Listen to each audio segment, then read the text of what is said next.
sun up in the sky, stormy weather. Since my man and I ain't together,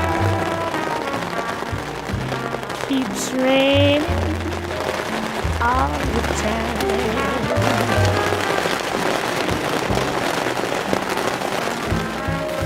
Life is bare, gloom and misery everywhere. Stormy weather,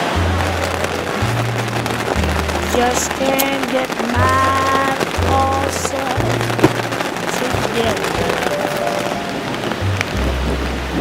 I'm weary all the time. Looks high,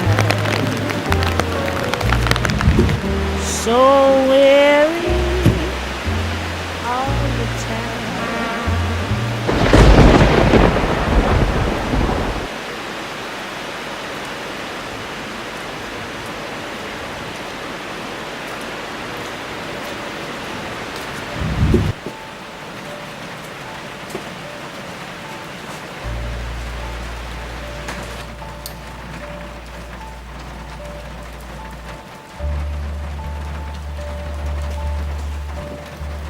The rain pounding the outside of the warehouse mimicked the sporadic racing of my heart, and the lightning flashes through the windows created moving monsters out of the abandoned machinery as my nerves began to get the best of me. I needed to keep my wits about myself.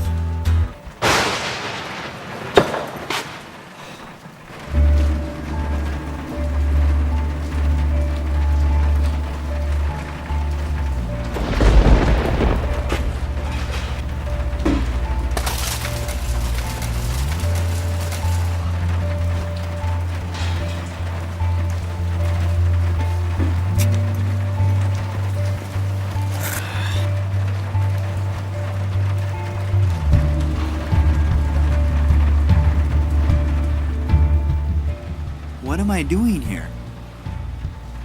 I'm a man of the law.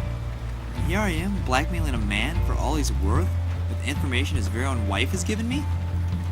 His wife, Yvonne. God, how I have fallen for you. But how am I supposed to trust a woman who isn't above stabbing her own husband in the back and abandoning him for another man? She says she loves me, but didn't she say the same to him at one time?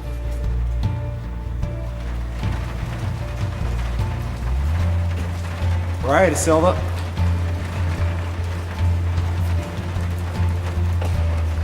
No reason to hide. Mr. Gray. There he was, Edward De Silva. His voice snapped me back to reality. He looked about as good as I felt, with his eyes darkened from what looked like an eternity without sleep. The lighter light cast shadows upon his face, turning him from man to monster with each blink of my eyes. Let's get this over with, Gray. I'm already tired of looking at you.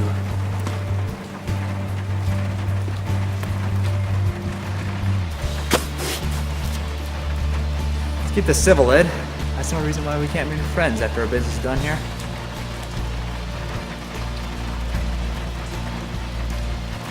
I hope this money brings you and that little whore as much trouble as it's brought me. Watch it, Ed. That little whore you speak of just happens to be the woman you married. I'd hate to think what she would do if she heard you speaking like this.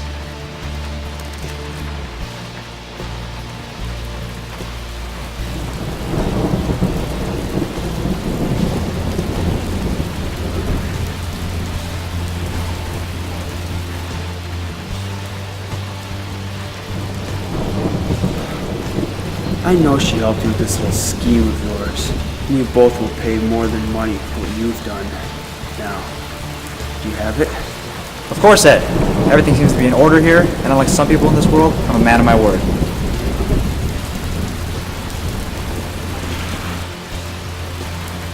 Catch you on the flip side, Eddie. As I began to walk away, I already knew what was going to happen. I'd been in the business of people long enough to understand a man like Edward De Silva can't handle a thing like losing. And I was ready for him.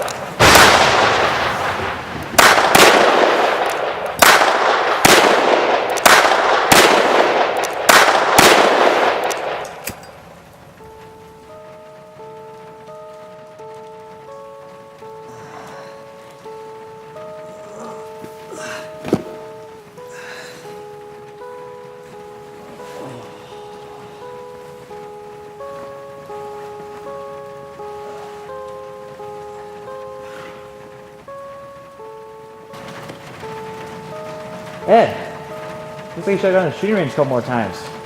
Prick.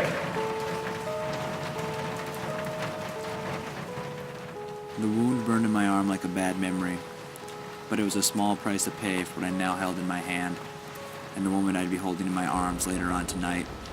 The very thought of Yvonne cleansed my mind of any wrongdoing. The rain outside now became a soothing melody as the warmth of closure passed through my body.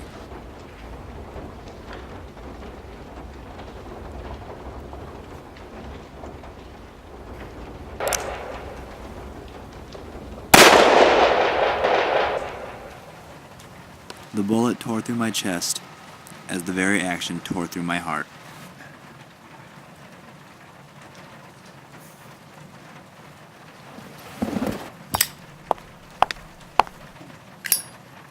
The lighter light revealed Yvonne's natural beauty, which was contrasted by a cold and hardened expression on her face.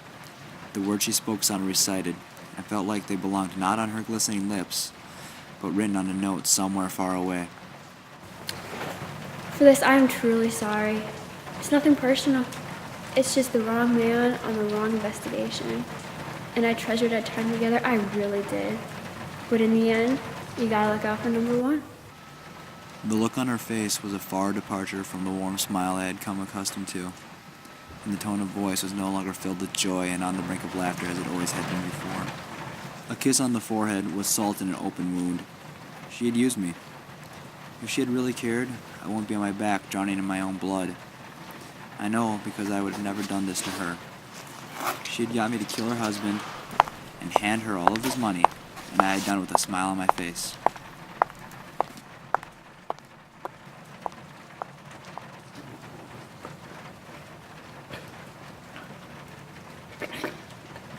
As her footsteps disappeared into the distance, so did my heartbeats. It didn't matter if my heart stopped beating now, because it had already been broken.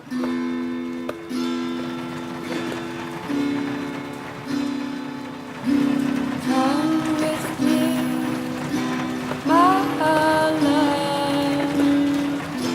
to the sea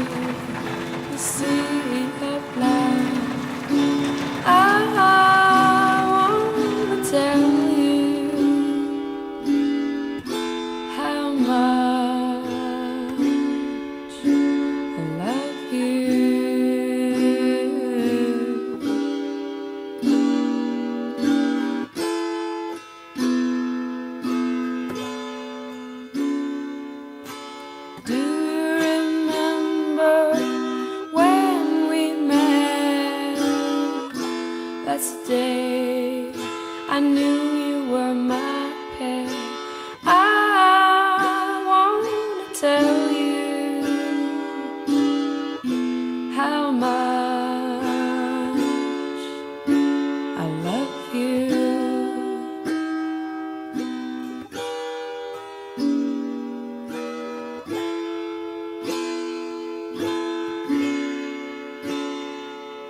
I want to tell you how much I love you.